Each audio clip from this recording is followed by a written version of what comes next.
ओम ओम। सभी 1 मिनट के लिए सीधे बैठें।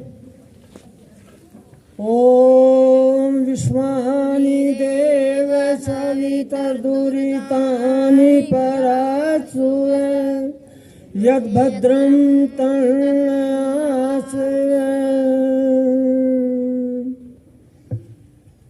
आदरणीय प्रधानाचार्य जी, सभी अध्यापक वर्ग, अभिभावक वर्ग और हमारे आज के ये यज्ञ के पुरोहित ऋषिपाल जी आर्य और होनहार बालकों, छात्राओं, मैं थोड़ा बोलूँगा क्योंकि मैं हूँ अध्यापक रहा हूँ, 42 वर्ष तक अध्यापन कार्य किया है। मुझे भी शिक्षा का कुछ अनुभव है, अपनी बात बताऊँगा।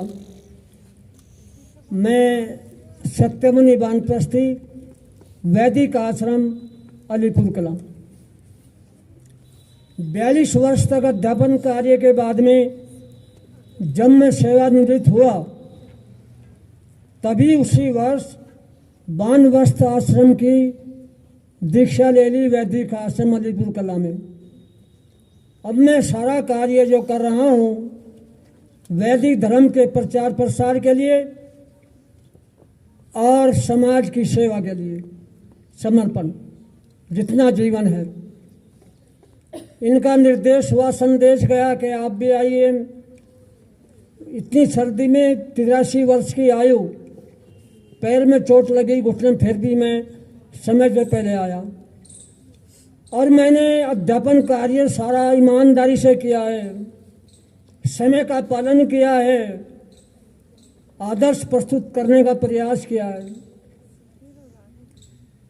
हमारे इस विद्यालय में आज तो बड़ी प्रसन्नता हुई मुझे। इधर को हम जाते थे, मैं कभी यहाँ इसमें बावड़ी में, लाख में, क्योंकि यहाँ समाजे 35 सारे समाज वैदिक आश्रम से जुड़ी हुई हैं, इनमें जाता था मैं। तो महर्षि दयानंद गुरुकुल कन्या विद्यालय पढ़ा, प्रसन्नता हुई कि एक महर्षि के नाम पर ये संस्था खुली है, तो यहाँ के लोग कितने अच्छे हैं, संस्थापक कितने अच्छे हैं। लेकिन एक बार आप कुर्सी बैठने जो नीचे नहीं बैठ सकते, एक बार निराशा हाथ लगी। मैं यहाँ से आया तो यहाँ बैनर लगा हुआ बाहर, रविवार का दिन था, शायद राधा स्वामी मत का प्रचार था। बड़ी निराशा हाथ लगी। अरे महर्षि दयानंद ऋषि का इस नाम से संस्था और वेद विरुद्ध, महर्षि दयानंद के विरुद्ध इस विद्यालय में कार्य हो रहे हैं, दुखित हुआ मन। मैं राजेंद्र जी नाख वालों को लिया, 2 महीने तक प्रयास किया बाजू गांव में कि आर्य समाज की स्थापना हो, विद्यालय में ऐसे कार्य होने चाहिए, धार्मिक, यह धर्म का कार्य, वेद विरुद्ध कार्य यहाँ हो रहा है, ऐसा नहीं होना चाहिए। प्रयास किया, यज्ञ भी किया कि आज समाज गठन नहीं हो सका। सेवानिवृत्त अध्यापक कई इकट्ठे हो गए, यज्ञ भी हुआ, लेकिन समर्थ नहीं, आगे आने वाले नहीं मिले। तो आज मुझे यहाँ आशा बंधी है पूरी। ऋषिपाल जी ने आपके विद्यालय में आकर के ये समर्पण किया है वैदिक धर्म प्रचार के लिए, ये धन्यवाद के पात्र हैं, कर्मठ भी हैं। अब महर्षि दयानंद की बात हम ले बस। महर्षि दयानंद जिस समय कार्य क्षेत्र में आए, सन 1824 से 1883 के बीच में 200 जयंती मना रहे, 200 वर्ष हो चुके हैं उन्हें। नारी जाति की स्थिति बहुत खराब थी महर्षि दयानंद के जमाने से पहले। कुछ संप्रदाय लोगों ने कहा कि नारी के अंदर रूह नहीं है, आत्मा नहीं है। कुछ संप्रदाय ने कहा कि ये तो पैरों की जूतियां हैं, टूट जाएंगे, नहीं पहन लेंगे। और हमारे पौराणिकों ने जिन्होंने पुराने 18 ग्रंथ लिखे, पाखंड अंधविश्वास भरा पड़ा है। उन्होंने कहा कि नारी शूद्र ना देताम, नारी और शूद्र ये पढ़ने का अधिकार नहीं है, वेद पढ़ने का सुनने का अधिकार नहीं है। कानों में पिघला के रंगा डाल दो ताकि ये वेद मंत्र ना सुन सकें। इतना अपमान किया, बहुत भारी अपमान किया नारी जाति का। महर्षि दयानंद का हृदय दहल उठा कि आज भारत की क्या दुर्दशा है। जो सारी दुनिया का गुरु था, महाभारत काल तक सारी दुनिया में वैदिक धर्म का प्रचार प्रसार रहा, और ये गुरु था, भारतवर्ष कितना पतन हो गया। वेद कहता है कि नारी लक्ष्मी है, देवी है, मातृ शक्ति है, और पुरुष से ऊंचा स्थान है नारी का। ये वेद कहता है। महर्षि दयानंद ने प्रचार किया। और नारियों के लिए इसके अलावा क्या दुर्दशा थी। बाल विवाह होते थे, विधवा विवाह नहीं होता था।